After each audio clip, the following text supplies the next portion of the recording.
El día de hoy estamos viendo a Sardis y es la iglesia muerta. Wow, imagínense. Es bien fuerte lo que se le está diciendo a esta iglesia.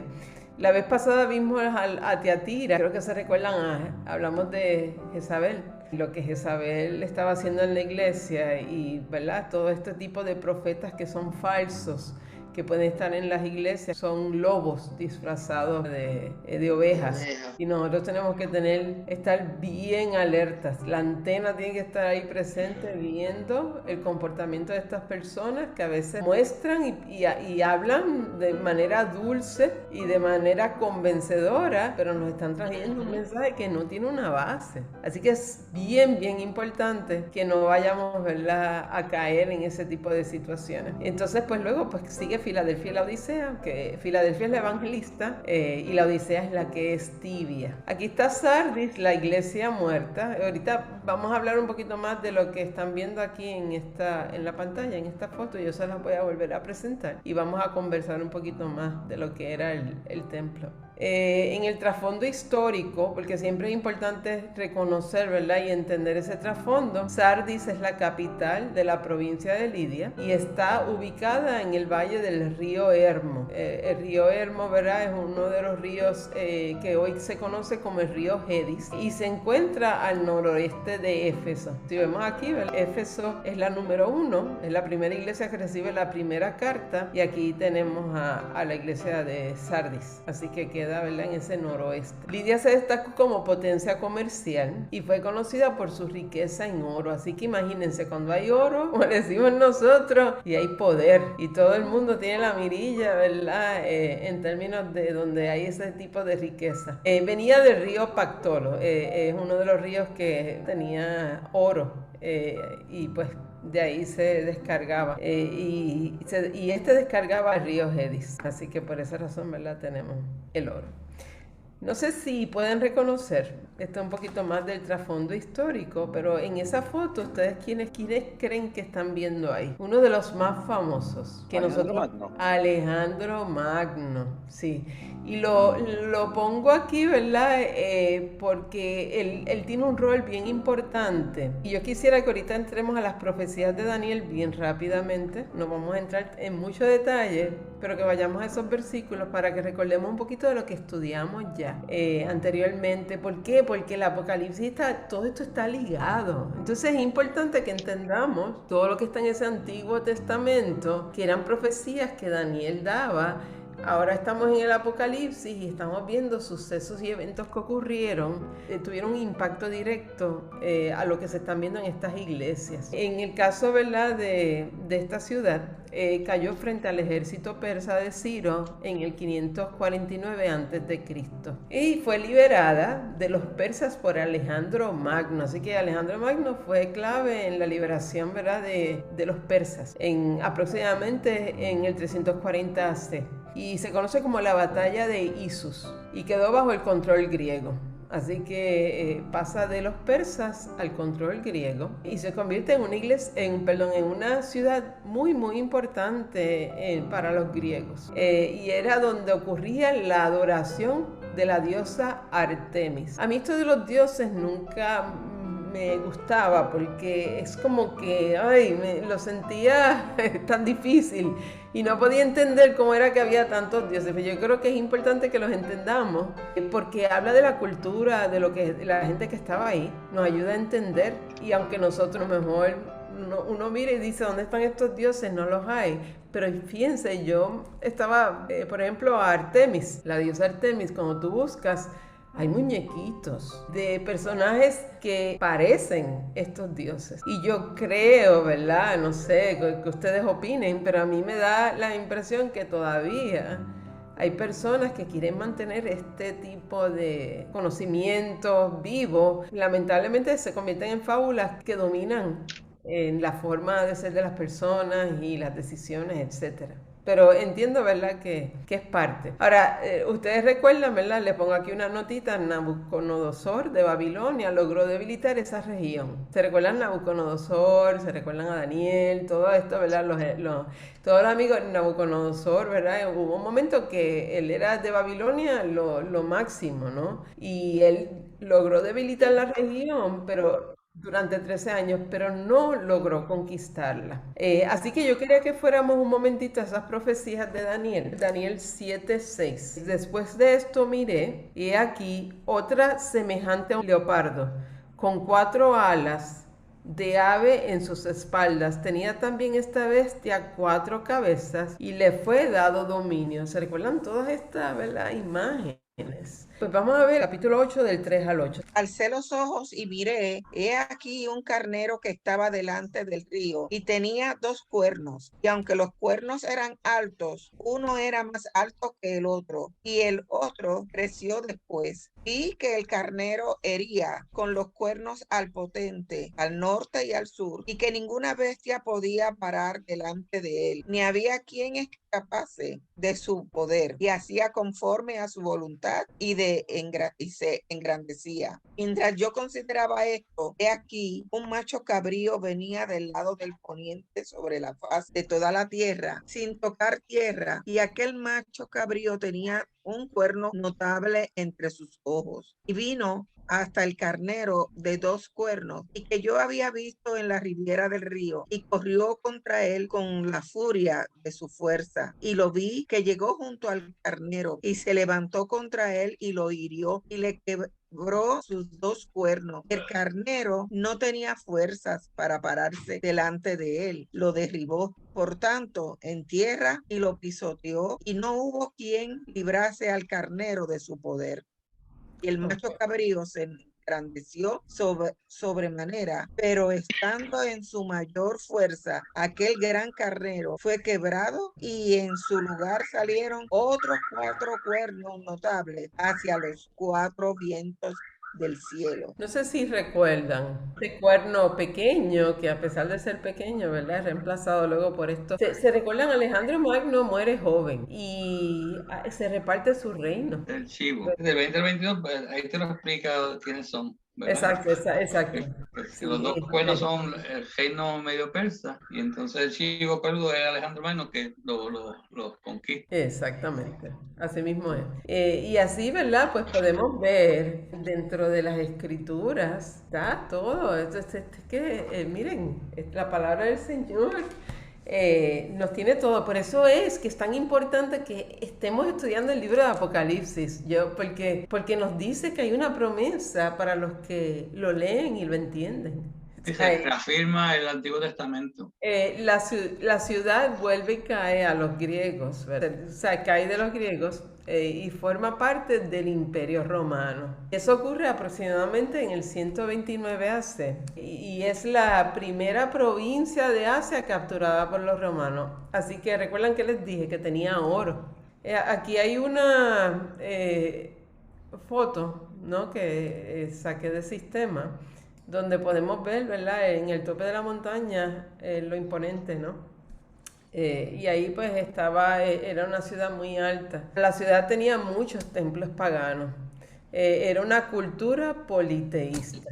Habían dioses por todos lados. La ciudad central para la adoración de Artemis, la diosa principal.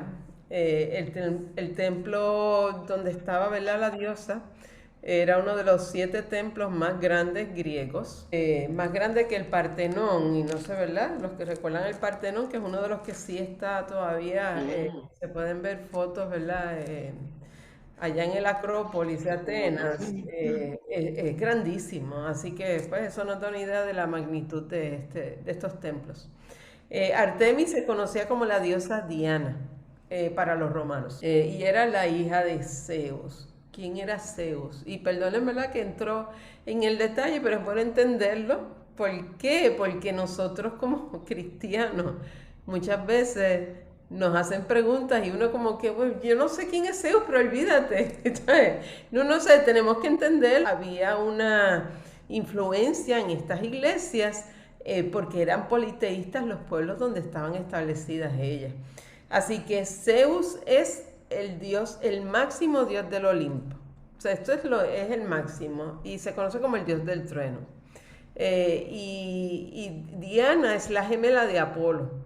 Y ambos son, ¿verdad?, hijos de Zeus. Desde que el mundo es mundo, el hombre siempre ha buscado una manera, como bien tú dijiste, en el caso de tanto los griegos como los romanos después, de buscarle una visión antropomorfa al mundo, es decir, de darle una figura humana a todos los fenómenos, porque si ellos tenían que explicar cómo era, por qué llovía, por qué nacen las plantas de la tierra, de dónde viene la vid, diferentes fenómenos que se daban en el mundo, pues ellos lo trataban de explicar con personajes, ¿no? Entonces toda esa multitud de imágenes que se hacían de personas que representaban aquellas cosas que se daban en el mundo real, ¿no? Y posteriormente, pues como eso lo heredaron también los romanos, la Iglesia Católica se adhiere a eso también,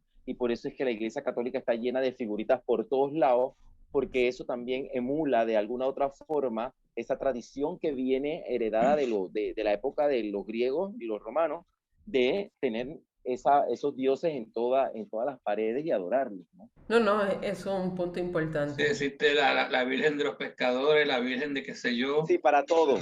Para cada cosa. Para todo. Hay una Virgen. Y acuérdate que el Papa también beatifica gente en estos tiempos y salen nuevos, o sea, eso va renovándose. Sí. Va saliendo gente nueva y todo eso, contra pues de lo que la palabra del Señor dice. Todavía, ¿verdad? Los ojos, ¿verdad?, no han sido abiertos para poder entender por qué, ¿verdad?, es incorrecto ese tipo de tendencia. Regresando a la diosa, ¿verdad?, Diana o Artemis, es la diosa de la casa y protectora de la naturaleza y la luna.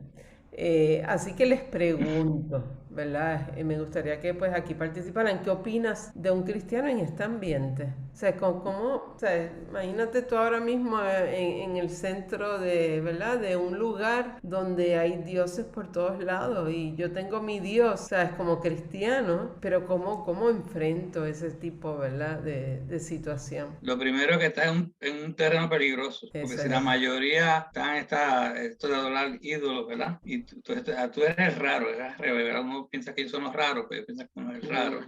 Y vimos como mucha persecución que hubo en esa área, y fue por eso mismo, porque los cristianos querían postrarse ante esos ídolos. Sí, aparte acuérdate de lo de que había un espacio para adorar al Dios no conocido, porque ellos no entendían cómo los cristianos podían adorar a un Dios que ellos no veían. Y eso lo aprovechó Pablo. Ve, ¿cómo es eso? ¿Cómo que yo el mío lo adoro y le prendo vela y le hago ceremonia? Todo porque yo lo veo, pero ¿tú dónde estás? ¿No? Eso era para ellos una cosa muy difícil de entender, ¿no? Pero yo creo que ser cristiano en esa época sería extremadamente agotador en el sentido de que, cónchale, ibas a estar en una constante ejercicio de tus funciones como cristiano, porque ahí vas a tener que justificar un montón de cosas, pero a la vez también con mucho cuidado, porque ellos te iban a decir, bueno, yo así mismo como tú tienes derecho a adorar a tu Dios, yo también tengo derecho a, no te metas pues, y yo derecho a adorar el mío. Y yo me imagino una situación más o menos así, ¿no? Para perpetuar ellos con su creencia. Y ahora hay otros ídolos diferentes, ¿verdad?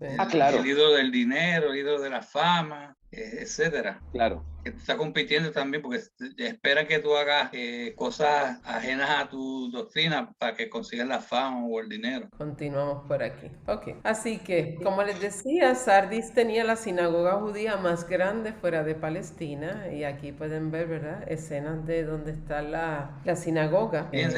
Fíjate que como ellos lograron tener la sinagoga más grande en un lugar tan politeísta, ¿verdad? Así que era un esfuerzo bárbaro, diría yo. Bueno, y era un problema bien grande, ¿no? Yo creo que por el dinero, el oro, era parte del factor, ¿verdad?, que hacía bien atractivo y permitió, ¿verdad?, que esto ocurriera. Sardis era permitido esto era, ¿verdad?, esto de poder construir una sinagoga en un lugar así era permitido por el Imperio Romano siempre y cuando el Dios que adoraras no fuera mayor al Dios que ellos tenían. Así que imagínate la situación donde estaban pensaban los judíos, ¿verdad? Para los romanos, ellos estaban aventajados en un momento en el tiempo porque los romanos pensaban que era una secta de los judíos. Hasta luego de que ocurre el fuego en Roma. No sé si recuerdan a Nerón. Solo a los judíos de haber quemado la ciudad. Exactamente. Bueno, la cuestión es que ahí es donde resalta la diferencia entre lo que es la secta y el judaísmo y comienza esta persecución, ¿verdad? Del pueblo cristiano. Y entonces ahí tenemos, ¿verdad? Roma y sabemos, ¿verdad? Los sacrificios que, ¿verdad? Las persecuciones, los animales, los ataques a los cristianos en un sacrificio, ¿verdad? Presencial, donde era casi como un deporte. Entiendo, ¿verdad? Así ellos lo veían, a favor de los dioses de ellos, ¿no? Estaban haciendo ellos lo que entendían que sus dioses hubieran favorecido. ¿Okay? Así que, ¿verdad? En esta ciudad tendríamos judíos creedores en Jesús, gentiles convertidos y individuos con un trasfondo en cultura pagana politeísta. O sea que tenían todas estas personas, ¿verdad? Multidiverso mundo de creencias todas juntas. Las iglesias, para recordar, las iglesias de los primeros cristianos eran en casas. Así que, ¿verdad? Es importante que recordemos eso porque ellas se reunían en grupos de 20 a 30 personas dentro de una casa. Y eran discipulados sobre Jesucristo. Y a eso se integraban los gentiles y continuaba ese proceso de doctrinas, ¿no? Ya aquí pues está la sinagoga, pero básicamente el adoctrinamiento, ¿verdad? Hacia los gentiles ocurría más en estas casas, donde se tenía una relación un poquito más directa uno con uno, ¿no? No sé si ustedes, ¿verdad? En muchas iglesias ahora ya no se hace tanto, pero estaban los pequeños núcleos, ¿verdad? Yo recuerdo mucho en la iglesia de San Juan que teníamos esos núcleos pequeños y se reunían en diferentes lugares. La célula. Una célula. Y esos hermanos iban a orar, se conocían las necesidades de las personas. O sea, era un momento bien bonito de la iglesia. Eso se ha ido perdiendo, pero estas células son clave e importantes, ¿sabes? No debemos de perder la perspectiva porque ahí es donde inicias la vida. Esto es una célula. Ajá, esto es una célula. Exacto, esto se convierte en una célula, pero es sumamente importante porque hay una relación, se crea una relación y se fomenta, ¿verdad? El discipulado a las personas y vas creando reforzando, ¿no? Esa vida cristiana. Así que es bien importante. Yo creo que tenemos que esto continuar, ¿verdad? A nivel de otros, ¿verdad? Grupos en la iglesia también. Pero yo tengo una pregunta. Tenemos varias células en nuestra iglesia y les llamamos también estudios bíblicos y nosotros vamos a unas 15 años, somos 14 personas aproximadamente, todos los martes en la noche. Y en la pandemia lo tuvimos por Zoom, pero ahora estamos volviendo a encontrarnos y en nuestra iglesia tenemos como 10 estudios bíblicos o 10 células, ¿no? Que nos reunimos presencialmente ahorita. Y es importante realmente porque no solamente es, o sea, el fin es estudiar la palabra, ¿no? Pero también es fraternizar entre hermanos, ¿no? O sea, hablamos el mismo idioma y como estamos acá en el estudio, ¿no? En esta célula y estamos glorificando a Dios y aprendiendo también de Él, ¿no? Amén. Muy bonito, muy bueno. Sí, no, es importantísimo y me imagino que a través de estos años que has estado en esta célula hay miles de testimonios. ¿Por qué crees tú que se da ese fenómeno? Porque acá en Panamá también pasa de que eso de establecer ya las células se está haciendo como una tarea más difícil. Yo entiendo que el ser humano se ha de deshumanizarse, ¿verdad? Pero ese toque humano de crear la relación, de mantenerla, se ha ido enfriando porque hay tantas distracciones, tantas situaciones. Mucha alternativa. Sí, entonces pues la gente lo pone en un segundo plano, cosas que nosotros sabemos, ¿verdad? O las hemos vivido ahora y sabemos que son importantes. Pero pues yo entiendo que eso es lo que, ¿verdad? Mayormente ha ocasionado, más que la iglesia, ¿verdad? Tiene que fomentarla y es un poquito laborioso para los individuos. Alguien tiene que tomar, ¿verdad? El mando Liderado. ¿verdad? Liderándola, exacto. ¿Quién trae la palabra? ¿Quién da? Entonces esa parte se hace bien difícil manejarla y yo creo que es lo que ocasiona que muchas de estas desaparezcan Sí, eventualmente. eso envuelve cierta organización. También hay una situación y es que hoy en día, en el siglo XXI, las personas como que valoran, tienen la privacidad, el control de lo que reciben, lo que oyen y lo que ven, como lo tienen a otro nivel. Y entonces esta célula, ya la administración, pues ya es bien cuesta arriba, que te permitan reunirte. Ahora mismo, pues post pandemia todavía no sé si ya estarían en disposición, pero no permitían las reuniones y se obstaculizaba. Hay que ir retomando donde dejamos las cosas, que es una de las pocas estrategias Herramienta. que funcionaron en el pasado y que todavía son útiles, se pueden administrar de cierta forma que sean efectivas en la evangelización, en el crecimiento, en el discipulado, como hacen en los primeros años, los primeros cristianos, discipularse, aprender, porque mucha de esta gente, como te digo, a veces es tan difícil uno visualizar cómo sería esa experiencia. Porque hoy en día nosotros, el que más, el que menos, pues tenemos tanta información en la radio, en la televisión, libros, revistas, estudios, y pensar nada más, esas personas que pues muchos de ellos, la mayoría pues no tenían escolaridad, posiblemente la instrucción era la que recibían en la sinagoga, y cómo se le iba, no tenían la Biblia, no tenían los evangelios escritos, o sea, dependían de la transmisión de persona a persona. Y pensar que en medio de todo eso se propagó el evangelio y la llama no se apagó, y hoy en día con tantas cosas, pues nosotros cualquier vientito pues nos apaga la llama. Es a veces contradictorio, ¿verdad? Ese es un buen punto, Miguel. Traes un buen punto, ¿verdad? De esa diferencia, ¿verdad? Y a pesar de que ahora pues tenemos la Biblia y se nos hace mucho más fácil, pues a lo mejor ese factor, ¿verdad? Pues hace que no busquemos tanto el mantenernos congregados en este tipo de células. Bueno, pues continuamos, ¿verdad? Con el trasfondo histórico. Aquí ¿verdad? Parte de lo que quería mostrar aquí en esta foto, si ven, ¿verdad? Las sinagogas y la forma en que estaba hecha Sardis. Sardis estaba localizada bien cerca de donde estaban los baños romanos. O sea, estaba la sinagoga y al lado estaban los baños romanos. Y, ¿verdad? Basado en lo que pues leía y escuchaba. Los baños romanos pues eran donde los hombres iban o sea, el amor a la figura desnuda, ¿no? Y lo podemos ver en todas las figuras estas de los romanos, todos están desnudos, ¿no? O sea, ese amor a la figura, ¿verdad? Al ser humano. Y entonces, pues en estos baños, pues al tenerlo a la cercanía, pues era como que algo que no, ¿verdad? Como que no iba una cosa con la otra. Daba también, ¿verdad?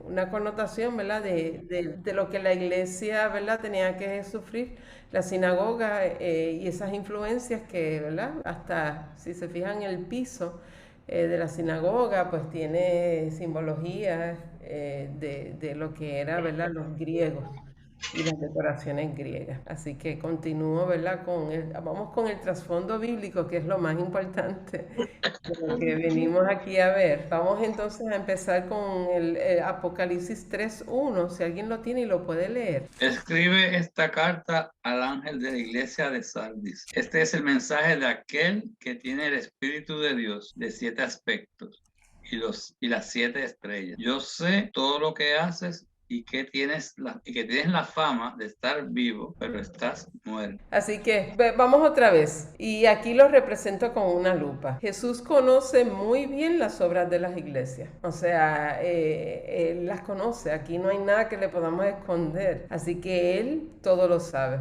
No se deja llevar de la apariencia. Así que nosotros, ¿verdad? Podemos estar un poquito más, tal vez, confundidos porque no podemos ver el corazón, pero Él sí lo puede ver y sabe las intenciones. Así que eso, ¿verdad? Permite que Él conozca bien la gente que es parte de la iglesia. En Sardis sus obras estaban disminuyendo, así que lo hace, ¿verdad?, bien claro, ¿verdad?, lo transmite, ¿no? Sardis tenía reputación de estar vivos, pero estaban muertos. Y era iglesia solo de nombre. Hoy en día hay muchas iglesias que pueden verse exitosas para el hombre, pero quizás para Dios no son nada. Eso es así. Y tú ves unos templos gigantescos ¿verdad? Y es más templo que iglesia realmente muchas veces. Ok, bueno, pero regresando a la reforma. Todos recuerdan, ¿verdad? La reforma. Los historiadores de la iglesia estiman que la época de la iglesia de Sardis comenzó con Martín Lutero. ¿Se recuerdan que estábamos hablando de que, ¿verdad?, las iglesias van una a una y que hay detrás una línea de tiempo a través de todas estas iglesias? Pues lo mismo, ¿verdad? Esta iglesia se estima que Sardis comienza con Lutero y sus 95 tesis escritas en Wittenberg, Alemania. Así que las 95 tesis promovían los argumentos de Lutero contra lo que él consideraba un abuso de la práctica del clero al vender indulgencias plenarias, certificados que según las creencias católicas reducen el castigo temporal del purgatorio por los pecados cometidos por los compradores o sus seres queridos. La realidad es que, ¿verdad?, las tesis tenían estos argumentos para sacar fuera este tipo de prácticas que tenía la Iglesia Católica, ¿no?, con sus indulgencias y sus ventas, para promover lucrarse, ¿no?, de estos tipos de procesos, donde pues, yo estoy vendiéndote algo a cambio de, ¿verdad?, favorecerte para que no sufras unos castigos. Yo de veras que se me hace bien difícil, ¿verdad?, cómo la gente pues puede ver esto, pero pues si tú has estado en esa práctica o en este conocimiento todo el tiempo, pues obviamente, ¿verdad?, puede ser lo ven natural. Con eso construyeron grandes catedrales. También. Y no sé, ¿verdad?, si alguno ha tenido alguna experiencia específica que quiera compartir, pero pues la realidad es que pues, parte de donde la iglesia en Sardis está en sus comienzos, ¿no? Pero eso no vendría a ser, por ejemplo, como el caso de bueno, no quiero hablar de casos específicos, no es para eso esta reunión, pero puede pasar de que se da, porque aquí en Panamá, pues, yo lo vi siempre, lastimosamente, de gente que son como cometas Halley en la iglesia, ¿no? Que tú los ves por temporadas, pero son quizás personas que no es que tengan mal testimonio, pero que van de vez en cuando y cuando en vez, que quizás, pues entonces cuando van, te dan una ofrenda muy sustanciosa o un diezmo muy sustancioso, una cosa, y son puestos como que alta estima y se les respeta mucho con respecto a los otros, porque ellos cuando vienen traen chavos y pagan y gracias a ellos con esto y aquello, pero no tienen un compromiso con la iglesia, o sea, no tienen compromiso con ¿cómo te digo? Con el trabajo de la iglesia, porque sienten que quizás ya dando eso, ya con eso cumplen con el Señor, ¿no? Y entonces la iglesia peca quizás de ponerlos en gran estima. Ay, no, ese es hermano fulano de tal, que no sé qué, pero con que de los chavos no es que está cumpliendo con todo lo que el Señor está pidiéndole que haga. También hay otras tareas que también tenemos que cumplir, ¿no? Y no sé, quizás también es eso, ¿no? De que eso no solamente se da en la época de la iglesia católica vendiendo indulgencias, sino que también se sigue dando en nuestros tiempos, ¿no? No, sí, es algo que lo vemos a través del tiempo de diferentes maneras, pero es bien marcado, ¿no?, en esta etapa, donde sabemos, ¿verdad?, que realmente yo soy de la iglesia y estoy comprando cosas, o sea, realmente ¿dónde está Jesús ahí envuelto? O sea, el propósito de la iglesia no estaba ahí, si eso era lo que yo estaba promoviendo. O sea, era una iglesia monetaria donde estaba llevando a que el clero se dedicara a hacer unas cosas que no, estoy de seguro no estaban de acuerdo con la voluntad del Señor. También como si vamos a la época antigua, cuando había un sacrificio, ¿verdad?, que los pueblos que sacrificaban era una palomita, era un palomillo, Y los ricos, pues imagino, tendrían tremendas ovejas y Claro. bonitas, ¿verdad? Yo imagino que ahí mirarían con más buenos ojos al que llevaba la oveja, ¿verdad? Porque era carne que iban a comer los sacerdotes de todas maneras. Ah, claro. Sí, y a lo mejor tenía otra ovejita y me puedes dar una de las que tú tienes para yo poderla. Por debajo, sí, sacrificó uno y te regaló 3 por debajo de la mesa. Eso es Ay, Dios mío, eso está pasando hoy en día. así. Bueno, pues vamos a leer Apocalipsis 3:2. Despierta, fortalece lo poco que te queda, porque hasta lo que queda está a punto de morir. Veo que tus acciones no cumplen con los requisitos de mi Dios. Qué fuerte, ¿no? Te queda poquito de tiempo de vida. Te queda poquito, sí. Así que yo puse, ¿verdad? Esta figura que nos dice que hay que estar vigilantes, ¿no? Y tenemos que ver los signos, los síntomas. Los síntomas son, ¿verdad? Y si yo, ¿verdad? No me afirmo, si yo no le doy el alimento necesario, pues voy a morir. Así que esa firmeza que viene a través de esa alimentación, de ese conocimiento, esa doctrina, es importantísima. Si no, ¿a dónde voy a llegar? Voy a llegar a la muerte. Así que una iglesia tiene que alcanzar el estándar que Dios quiere. ¿Sabes? Dios tiene un estándar, obviamente. Esto lo estamos viendo y lo hemos visto a través de todas una de estas iglesias que se sigue, ¿verdad? Dando un mensaje y se le está diciendo, tú no cumples con esto, tú no cumples. Obviamente, yo estoy siendo juzgada contra algo que se espera de mí. Por lo tanto, yo tengo que conocer bien claramente lo que Dios quiere en mi vida, en mi función dentro de la iglesia, en mi función dentro de mi familia como cristiana. Es importantísimo que esto lo sepamos. No se trata de tener las doctrinas correctas o rituales perfectos o formas de adoración extremas, ¿no? Yo estoy viendo recientemente unas que son muy buenas, por cierto, ¿verdad? Pero ¿verdad? La adoración que ellos hacen es una adoración bien extrema y estoy bien seguro que terminan bien cansados porque están brinca y brinca y brinca y brinca. ¿Quién es? Es en Colombia, Okay. un grupo colombiano. Muy bueno, por cierto, porque hacen unos servicios de adoración y de oración intensos, pero buenísimos. Pero, ¿verdad? Y no estoy diciendo que ellos estén ¿verdad? Esto sea erróneo o incorrecto. Yo lo fomento y yo lo veo porque me gusta. Pero no se trata de doctrinas, ¿verdad? De este tipo. No necesariamente esto es lo que el estándar que Dios quiere. O sea, el estándar que Dios quiere no está relacionado a cuán extremo es mi adoración. Digo, ¿están de acuerdo? Porque yo no veo en ninguna de estas iglesias que le diga, es que ustedes no cantan mucho. Si cantaran más, si ustedes adoraran más, eso no es el mensaje que se está dando a la iglesia, ¿verdad? Está más relacionada al estándar de yo como cristiano que tengo que hacer para mantenerme y poder hacer, ¿verdad? La función que Dios espera de nosotros. Es un asunto más íntimo. Exacto. Algo se trata... ¿Perdón? Una relación. Es una relación. Eso es lo que pensaba en la relación íntima con el Señor. Y muchas veces las formas no dicen que realmente pensamos, ¿no? Sí. O nos equivocamos, o justo ahora conversaba en la mañana con mi esposo eso yendo camino a la iglesia, que cada iglesia, los pentecostales, los bautistas, tenemos nuestras formas, ¿no?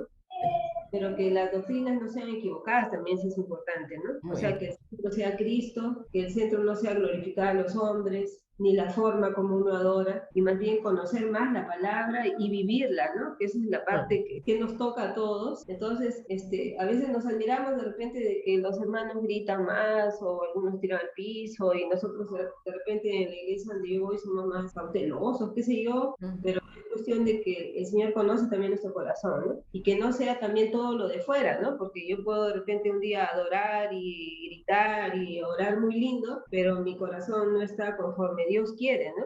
De apariencias. Claro, eso también yo quería decir, ¿no? Que nuestra intimidad con Dios, que nuestra relación con Dios sea lo que el termostato, más que el termómetro, ¿no? En nuestras vidas. Así mismo, muy bien, sí, no, muy bueno. Así que, como decimos, se trata de la relación con Dios y que se refleje en las obras y nuestras acciones de la iglesia. No podemos estar dormidos. El que se duerme se lo lleva a la corriente. Así que es importantísimo esa luz esté prendida y que no estemos dormidos. Juan recibió esta revelación, ¿no? Y pues todos hemos ido poquito a poco yendo a través de los capítulos. Juan recibió la revelación de Dios y no fue para su propia revelación. Esto no era para él, esto era para el mundo. Esto era para ser compartido. Imagínate que Juan hubiera reservado todo esto. Digo, déjame guardarlo porque esto está un poquito complicado y la gente no va a entender. No, él tomó acción y compartió y hizo, ¿verdad? Lo que tenía que hacer. Lo mismo es la iglesia. La iglesia tiene que poner esa revelación en práctica. Si no, ¿qué va a pasar? La iglesia va a morir.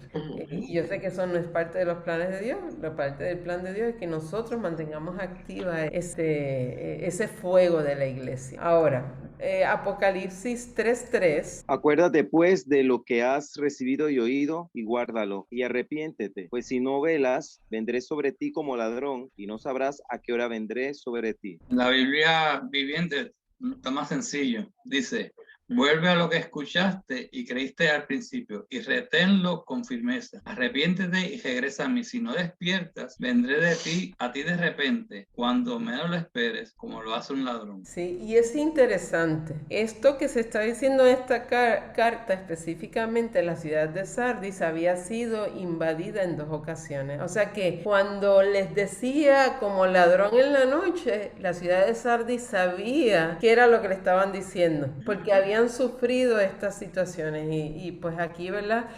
Durante una de esas invasiones está, por ejemplo, Ciro, donde el ejército viene y rodea Sardis. Y uno de los soldados va a una de las murallas y observa a un soldado que se asoma en la muralla y cuando se asoma se le cae una pieza de su armadura por la muralla. El soldado se va y observa el enemigo, está observando y ve que sale por una puertecita, es una puerta secreta en el fondo que nadie la veía, en el fondo de esta muralla. ¿Qué pasa? Cuando el soldado enemigo ve toda esta situación, esperó que se durmieran los guardias. Con esa información tomaron ventaja e invadieron. Entraron por la puertecita. Y entraron por esta puertecita y pues todo el mundo quedó. Miren, o sea, la verdad es que por eso es que tenemos que entender la historia, las cosas que pasan en la historia y por qué la carta se le dice las cosas que se le dice en la carta. Porque así nos pasa a nosotros, como seres humanos. Sabemos que nos iba a pasar, pero de todos modos no reaccionamos a tiempo. No nos dimos cuenta, no nos percatamos. Tenemos áreas débiles en nuestro, ¿verdad?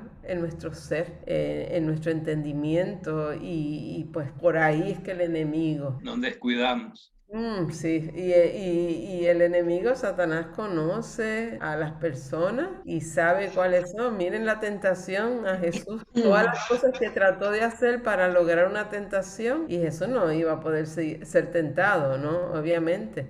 Pero hasta la palabra de él utilizó para tratar de hacer este convencimiento. Pregunta, porque si no exploto, hay algo que me está dando vuelta a la cabeza y que me tiene enredado. Se supone que este periodo corresponde al periodo en que estaba Martín Lutero con la Reforma, es decir, que ya estaban los pininos o el resurgimiento de lo que sería más adelante el pueblo evangélico, el pueblo pues que tenía una visión un poco más apegada a las escrituras, ¿no? De lo que ya existía, porque me supongo por el periodo del tiempo históricamente hablando al que va esta iglesia, ya existía iglesia católica y de repente podíamos también interpretar que esa división que se está dando, porque ellos mantienen unas costumbres muy propias, como ya antes te dije, de las costumbres grecorromanas, ¿no? Esa de la playa de ídolos pegados en la pared, eso viene de allá. Entonces ellos tenían esa mezcolanza de cosas extrañas, ellos estaban vendiendo las indulgencias y todas estas cosas, y había otro sector dentro de la iglesia que estaba viendo que estas cosas no tenían una justificación bíblica. Cuando él está escribiendo este mensaje,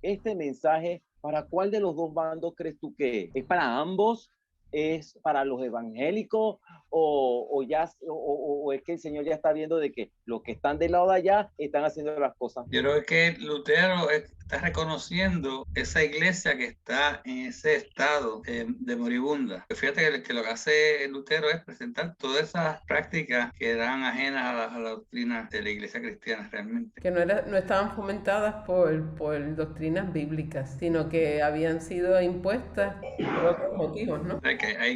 Ahí supuestamente yo creo que comienza el proceso de cambio de la catolicismo al protestantismo, me imagino, que es lo que se está viendo ahí en el aspecto histórico. Bueno, ya el catolicismo existía. Sí, ya está. De por sí existía, porque ellos se es de ahí. Cuando sale el Lutero, te sales de eso que, mira, aquí están haciendo un montón de cosas raras, me voy a salir de aquí, ¿no? Ya existía, ¿no? Pero porque es que ellos también, acuérdate que ellos se autodenominan la Iglesia Universal, ¿no? Porque eso es lo que significa católico, Iglesia Universal, ¿no? Entonces... Que robaron se apoderaron de ese nombre, porque realmente la Iglesia Universal sí existía desde el principio, porque ellos se apoderaron de ese nombre como suyo. Sí. Aquí en el versículo 3 dice: vuelve a lo que escuchaste y creíste al principio. O sea, yo pienso que eran creyentes que se apartan del Señor, como ahora sucede también, ¿no? Claro. Que yo diría que el protestantismo está respondiendo a esa petición que Jesús hace, de que vuelva a lo que creíste al principio. Hay gente que no está firme y que se deja seducir por otras doctrinas, o también gente que nunca... O sea, pienso que es parte de la apostasía también, ¿no? ¿Qué cosas habrían pasado en ese tiempo? Pero yo creo que eran personas que sí escucharon la palabra, que creyeron, y el Señor les está reclamando eso, ¿no? Estén firmes en lo que escucharon al principio, me parece, ¿no? Sí, yo estoy más de acuerdo con lo que dice Jaime, de que el protestantismo viene a ser la respuesta a eso que la Biblia dice, que tenemos que regresar back to the basic, ¿no? Regresar a lo básico, a lo primero. Y entonces este movimiento viene a responder ese llamado del Señor, ¿no? Nosotros, si queremos regresar a eso, lo primero, lo esencial, pues nosotros estamos claritos en cuanto a lo que el Señor demanda de nosotros. Bueno, yo creo que queda claro, ¿no? ¿Qué aprendemos nosotros, verdad, con los eventos que están ocurriendo y la iglesia en estos tiempos? Y obviamente, ¿verdad? Yo lo voy a resumir como que, ¿verdad? El protestantismo es el resultado de la imperfección de una iglesia que de pronto reacciona, o tienes unas personas que reaccionan y se dan cuenta que están por morir porque están con unas prácticas incorrectas. Y ahí es donde viene un Martín Lutero, donde establece estas son prácticas incorrectas, ocurre una separación y se crea una iglesia más robusta en términos de prácticas más basadas en la parte bíblica, que basadas en, ¿verdad?, en la relación entre la iglesia, ¿no? Exacto, la iglesia, la tradición y el gobierno. ¿No son iglesias cristianas? O sea, ¿son iglesias de todo? No, son iglesias cristianas. Claro, porque si Dios está hablando, dice a las 7 iglesias, entonces se supone que son iglesias protestantes, ya. Sí, pero lo que pasa es que estamos viendo cómo se relacionan esos mensajes en ese siglo con la historia de la iglesia cristiana a través de los siglos. Sí, los teólogos establecen, hay una línea de tiempo y establecen, ¿verdad?, y relacionan las iglesias que están descritas con estos 7 mensajes a cada uno de los diferentes tiempos. Entonces, varios teólogos tienen diferentes teorías de tiempos que cubre cada una de esas iglesias. Ahora, si tú vas físicamente, existían estos pueblos, sí, existían unas iglesias en estos lugares, ¿verdad?, donde se manda, obviamente, ¿no? Incluso hasta Juan estuvo en Éfeso, si mal no recuerdo, ¿no? Juan fue parte de la iglesia de Éfeso. Sí, 3 años estuvo ahí, fue pastor ahí.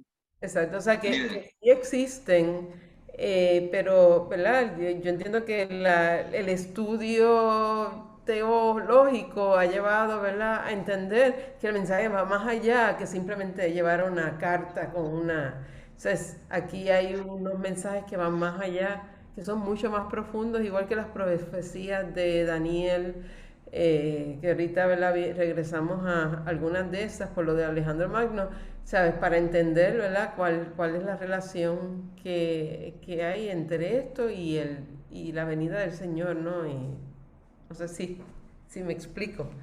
Sí, es que Eh, la Iglesia Católica no existió siempre. Al principio, yo tengo aquí unos datos que durante los primeros 280 años de la historia cristiana, la cristiandad fue prohibida por el Imperio Romano. O sea,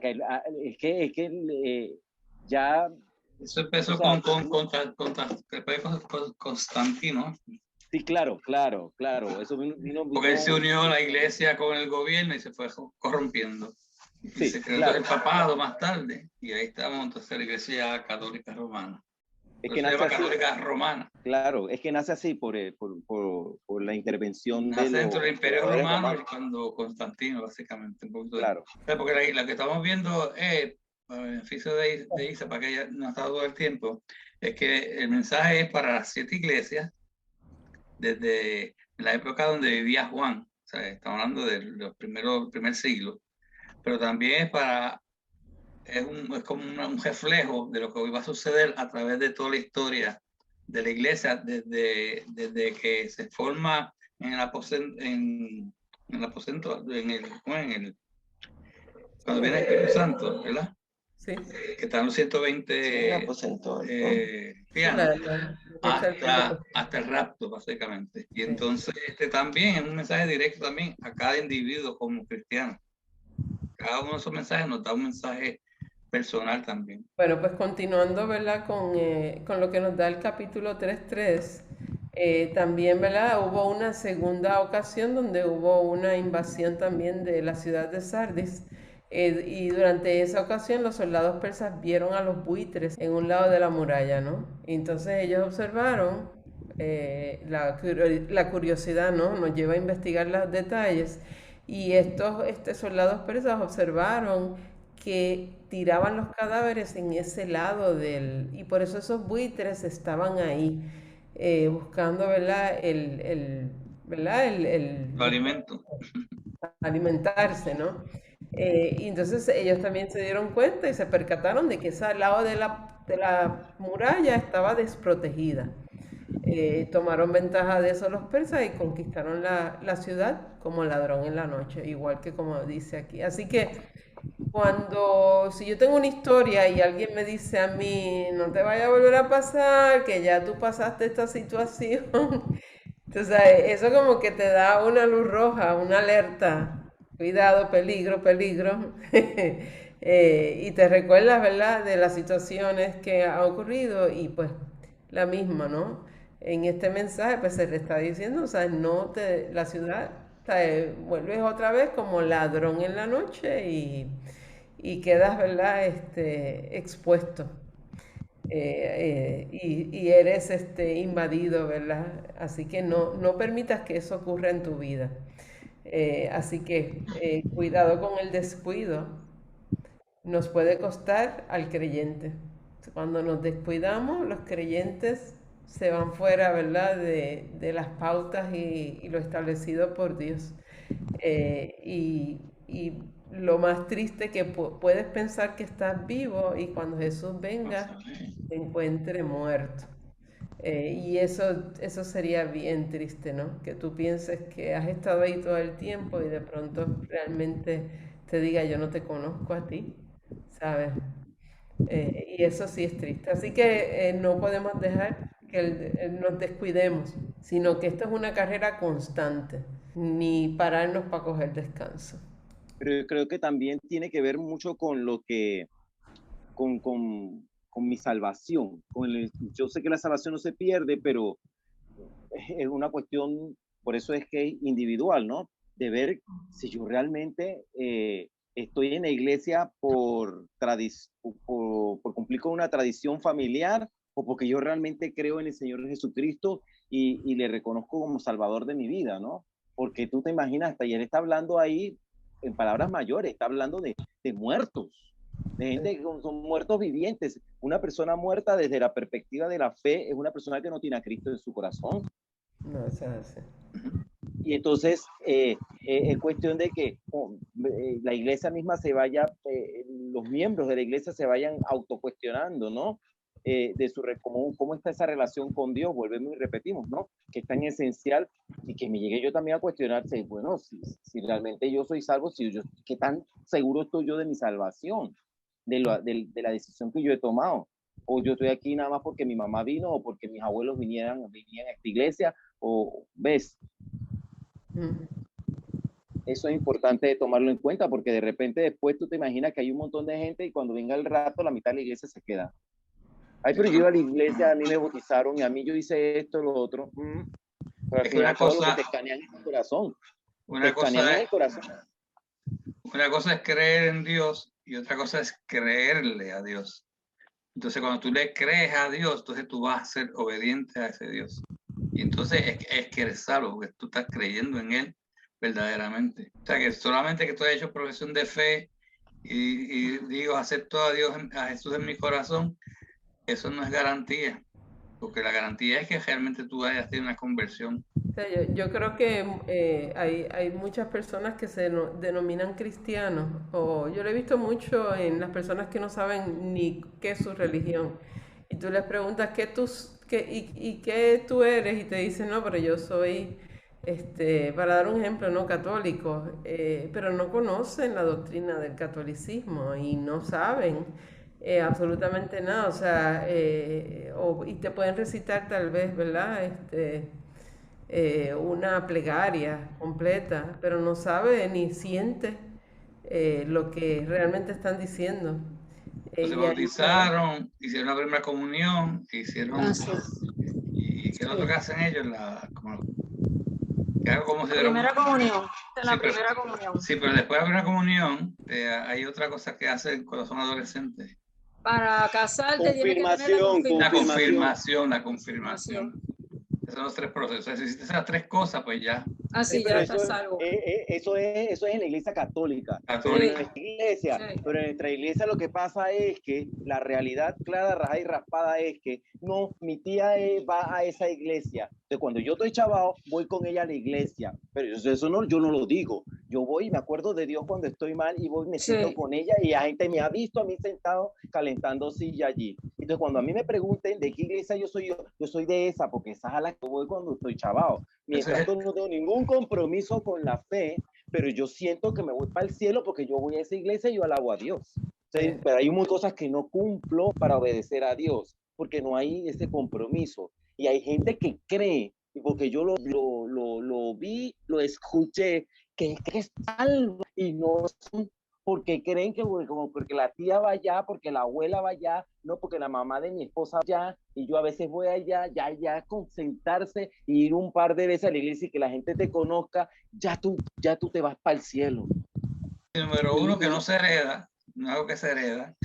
Y número 2, que mucha gente vive en la iglesia con el banco, que es donde cuando necesito dinero voy a buscar el chavo prestado. Lamentablemente. Pero eso es la realidad que vivimos, Benjamín. Tienes mucha razón, ¿sabes? Y no solamente, ¿verdad? Como tú dices, o sea, no es una religión específicamente. Ocurre en muchos tipos de religiones donde las personas, ¿verdad? Son, como dices, de la boca para afuera. Pero cuando está eso en mi interior, no está, ¿sabes? Yo esta semana veía una obra de una muchacha que es un cerebro y el cerebro tiene el corazón, entonces está conectado el corazón con el cerebro, entonces ese es su arte, ¿no? Y la realidad es que tiene que estar, o sea, a mí me llamó tanto la atención. Cuando yo lo vi, yo dije, wow, para mí eso fue como que tan profundo lo que ella había hecho. Y la realidad es que, ¿verdad? Tiene que haber una conexión entre una cosa y la otra, ¿sabes? Si yo de la boca para afuera digo algo, pero no lo internalizo, es como si no lo fuera, y nunca lo fue. Así que esa es parte de lo que queremos. Vamos a ir a la primera de Tesalonicenses 5, del 1 al 9. Pero acerca de los tiempos y de las ocasiones, no tenéis necesidad, hermanos, de que yo os escriba, porque vosotros sabéis perfectamente que el día del Señor vendrá así como ladrón en la noche, que cuando digan paz y seguridad, entonces vendrá sobre ellos destrucción repentina, como los dolores a la mujer encinta, y no escaparán.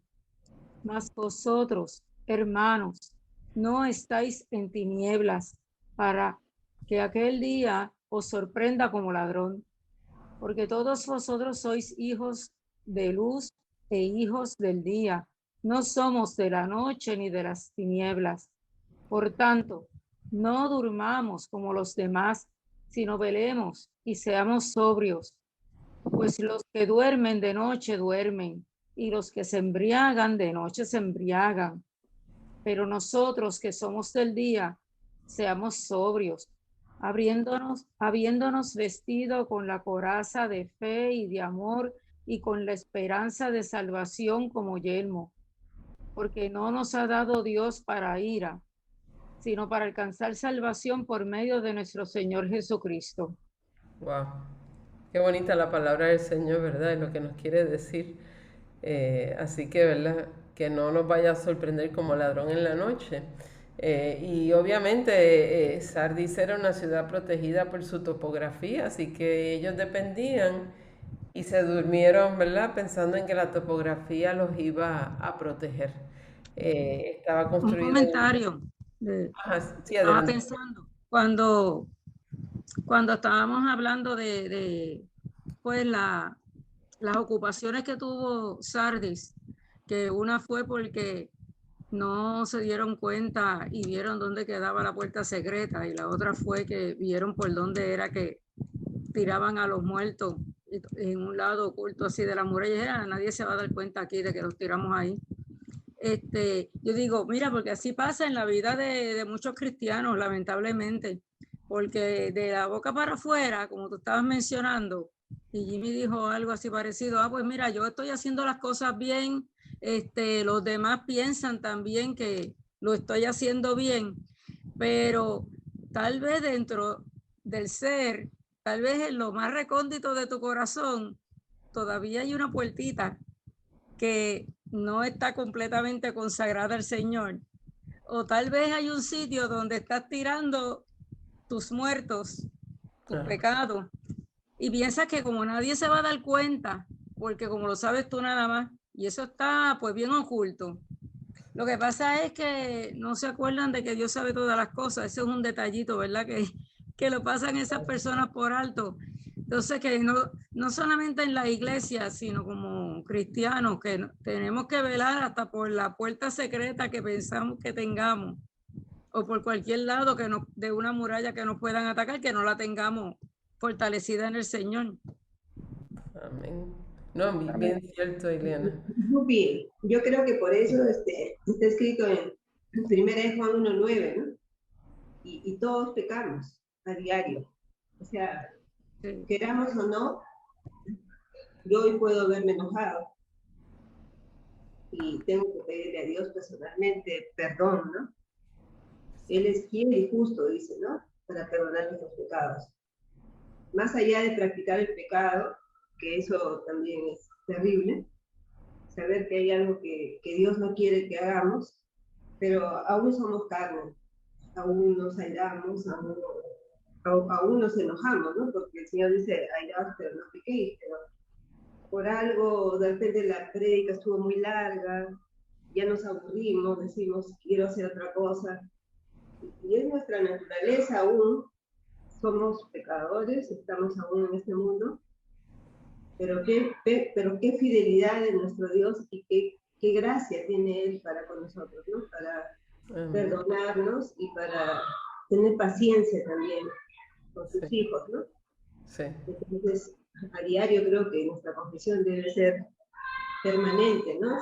Si nosotros no somos tan orgullosos de creer que no pecamos, creo que Dios va a tener más misericordia, de que aceptamos que sí, que aún somos débiles y que necesitamos de Él, de su ayuda, ¿no? Sí, de su amor permanente y no juzgarnos, ¿no? Más bien ayudarnos entre hermanos, darnos siempre una mano, ¿no? En medio de todas nuestras necesidades emocionales y espirituales. Sí. No, eso es un punto, Isa, y yo diría que a veces nosotros como cristianos necesitamos que venga alguien y nos abra los ojos y nos ayude a entender si estamos cometiendo algo incorrecto. Yo creo que, ¿verdad? Si tú no reconoces que algo está mal, lo sigues haciendo, y pues, ¿verdad? Eso se convierte en un problema que tiene que ser corregido. Entonces, yo como cristiano tengo una responsabilidad también. No solamente se limita a que yo tengo que velar por los míos, ¿no? También. Entonces yo tengo que velar por aquel que está a mi lado y que yo lo veo errar. Y si lo veo errar, no es mi responsabilidad decirle, comunicarle, hacerlo de una manera con amor, con cariño, pero dejarle saber que hay un área que ¿verdad? Tiene una oportunidad. Yo creo que es una combinación, ¿verdad? de factores. Pero es bien importante. Yo ahorita tengo por ahí una lectura en el libro de Gálatas, que creo que es con lo que vamos a terminar, para, ¿verdad? Hacer un poquito más de conciencia de esa parte también. Así que nada, regresando a Primera de Tesalonicenses, bien claro, ¿verdad? Nos habla de que es como ladrón en la noche, por qué se sentía tan segura Sardis de que eso no iba a ocurrir, y terminó ocurriendo. Sencillamente el problema que fue, se confiaron, y a veces nos confiamos, y tenemos que tener mucho cuidado cuando eso ocurre, porque creemos que estamos en el tope de la montaña y se nos olvida que somos frágiles, y que pueda haber alguna situación que nos haga, ¿verdad? Fracasar, ¿no? O fallar, o no dar lo que se supone que ocurriera, y sencillamente porque nos confiamos. Ok. Así que Apocalipsis 3:4, si regresando otra vez, ¿verdad? Las últimas palabras en Apocalipsis. Si alguien lo tiene, por favor. Pero tienes unas pocas personas en Sardis que no han manchado sus vestiduras y andarán conmigo en vestiduras blancas porque son dignas. Ok.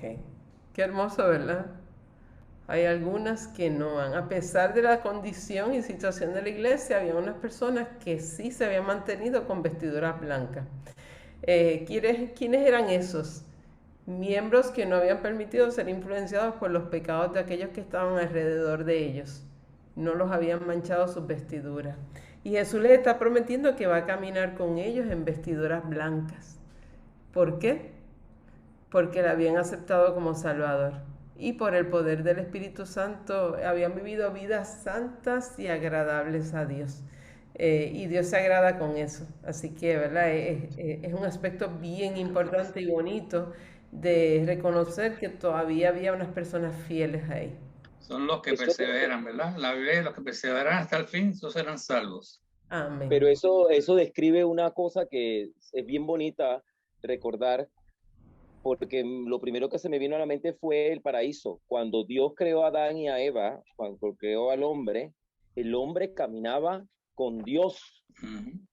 Caminaba con Dios, y es como regresar a eso que él quería hacer desde el principio, estar al lado nuestro, ¿no? Y estas personas que han perseverado estarán haciendo eso mismo con él. Me parece fantástico. Es como retomar eso que como bien tú dices, nada está aislado. Eso del principio sigue estando vigente ahora también. Exacto. Muy bien. Ok, bueno, pues entonces continuamos con Apocalipsis 3:5. No sé si alguien lo tiene. El que venciere será vestido de vestiduras blancas, y no borraré su nombre del libro de la vida, y confesaré su nombre delante de mi Padre y delante de sus ángeles. Wow, qué hermoso, ¿no? Jesús prometió que no borraría nuestro nombre del libro de la vida. Así que aquí en la figura número 1 tenemos un borrador. Y esa es una promesa de que Él no va a borrar. Ahora existen 2 libros. Tenemos 2 libros. Está el libro de la vida. Ese libro de la vida es donde están escritos los nombres de todos los que han vivido. Ahí está el nombre de todo el mundo. Todo el mundo que ha nacido, que ha vivido, está ahí en ese libro de la vida. El libro de la vida del Cordero es el segundo libro. Y ese libro es donde están escritos los que han nacido 2 veces. Esos somos nosotros, ¿no? que nosotros aceptamos a Jesús como nuestro Salvador y volvemos a nacer de nuevo. Así que, ¿verdad? Esos somos los que aceptamos a Jesús como nuestro Salvador, el Cordero, representado aquí, ¿verdad? Por un Cordero. Así que de esos dos libros, si regresamos a lo que dice, habla del libro de la vida, ¿verdad? Así que dice, y no borraré su nombre del libro de la vida. El nombre puede ser borrado del libro de la vida si pecases contra Dios, si deniegas a Jesús y si quitas palabras del libro de Apocalipsis. Es la forma en que tú, ¿verdad?, puedes ser eliminado. Así que repito, si pecas contra Dios, si deniegas a Jesús y si quitas las palabras del libro de Apocalipsis. Y vamos a ver una referencia en Apocalipsis 21, 27. Yo se los voy a leer. 21 dice, no entrará en ella ninguna cosa inmunda o que hace abominación y mentira, sino solamente los que están inscritos en el libro de la vida del Cordero. Así que esa es la primera referencia. En Éxodo 32, 33, lo busco aquí rapidito, dice, y Jehová respondió a Moisés, al que pecare contra mí, a esto raeré yo de mi libro. Así que aquí está bien claro, ¿verdad? Que sí puede ser borrado del libro de la vida, ¿verdad? Y hay unas condiciones. Vamos a ver por último Mateo 10, 32 y 33. Todo aquel que me reconozca en público aquí en la tierra, también lo reconoceré delante de mi Padre en el cielo. Pero el que me niegue aquí en la tierra, también yo lo negaré delante de mi Padre en el cielo. Ok. Así que sabemos, ¿verdad?, que si nosotros lo negamos, Él nos va a negar a nosotros. Así que el nombre en el libro del Cordero no podrá ser borrado. Ese sí, porque ese yo acepté a Jesús, entro y ahí queda el candado. Ahí ese libro yo quedé sellado. Una vez yo acepté a Jesús, estoy ahí. Ahora no puedo abusar, porque hay gente que dice, una vez salvo, siempre salvo. Y yo entiendo, ¿verdad?, que pues abusan con el concepto de la salvación. Pero ese libro yo estoy ahí escrito. Ahora, en el libro de la vida yo puedo ser eliminado si deniego a Jesús. Hay una cosa también como se ve, como se plantea ahí en Mateo, y es la voluntariedad. Fíjate que está hablando de que algo que yo haga, o sea, yo reconozco a Dios, a Jesús, mi Salvador, pues entonces Él me reconoce, o sea, es algo que yo hago o que no hago, que yo lo niego, también es algo que yo hago. Y pues tiene que ver, básicamente es como es como cuando hacemos la profesión de fe, o sea, profesión de fe, tú no eres salvo porque tú levantas la mano cuando hay un predicador. Yo puedo llevarte allí a un sitio y mira, cuando digan esto, cuando digan alguien quiere aceptar, pues esa es la clave, el hint, y tú levantas tu mano y vas al frente y ya tú eres salvo. O sea, si tú haces eso no quiere decir que eso va a suceder, tiene que eso salir de tu corazón. Pues lo mismo esto aquí, o sea, cuando yo estoy negando al Señor, cuando yo estoy rechazando implícitamente, estoy rechazando el que Él es mi Salvador. O sea, yo puedo decir y testificar muchas cosas, decir muchas cosas, pero en mi corazón eso es algo que solamente el Señor lo ve. Y por eso es que también está la diferencia eso entre lo que yo digo y lo que yo hablo. Porque lo que digo pues puede ser una cosa, pero lo que yo siento en mi corazón, pues eso solamente Dios y uno somos las dos personas que lo conocen. Claro. Acuérdate que cuando dice aceptar a Jesús, es reconocer que Jesús es Dios, ¿verdad? Y que por lo tanto merece obediencia. Si yo no obedezco a Jesús, pues realmente nunca lo acepté porque no lo vi como el soberano. O sea, que aceptar a Jesús no es solamente decir, yo creo que Jesucristo es el Salvador y que es Hijo de Dios, pero si no vivo conforme a lo que Jesús nos enseña, ¿verdad? Y no obedecemos, pues nunca lo hemos aceptado realmente. Exacto. Eso pienso. Sí. No, excelente. Muy buena interacción. Ok. Así que terminamos, ¿no? Con la iglesia de Sardis. Y regresando a ese último capítulo, ¿verdad? El último versículo que se les dirige a ellos. Perdóname que se me fue aquí. Se lo dirige a todos, a todas las iglesias. Exacto, dice, el que tiene oído, oiga lo que el Espíritu dice a las iglesias. En otras palabras, que hagan caso. Perdóname, Jimmy. En otras palabras, que hagan caso a lo que está diciendo. Exacto. Escuchen, y no es escuchar que te entra por un oído y te sale por el otro, sino es que realmente, ¿verdad? Vaya más allá. Yo quería leerles Gálatas 6:1 para terminar aquí. Gálatas 6:1 dice, hermano, si alguno fuere sorprendido en alguna falta, vosotros que sois espirituales, restauradle con espíritu de mansedumbre, considerándote a ti mismo, no sea que tú también seas tentado. Claro. Así que, ¿qué me está diciendo Gálatas 6:1? Y con relación a la iglesia de Sardis.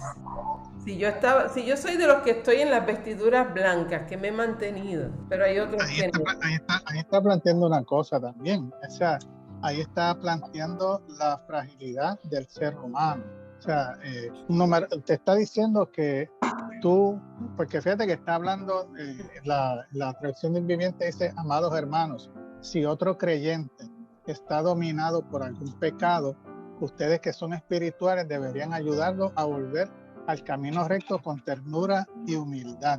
O sea, está hablando de otro creyente, es como cuando hablábamos de Hebreos, que estaba dirigido a los creyentes. Aquí está hablando de dos creyentes en distinto nivel digamos, en distintas etapas del proceso de peregrinación, pero ese creyente que pecó, fíjate que aquí habla como, dice que está dominado por algún pecado. O sea, hay una realidad, somos humanos y muchas veces vamos a coger qué sé yo, los vicios, por ejemplo, por coger algo más visual, y pues mira, eso es una batalla y yo quiero dejarlo y yo pues me comprometo y doy mis pasos, pero el trabajo está, la tentación está ahí, y entonces los que están en otra etapa más avanzada, que ya son más maduros en la fe, pues están llamados a ayudar a ese creyente que no deja de ser creyente por ser tentado y a lo mejor pues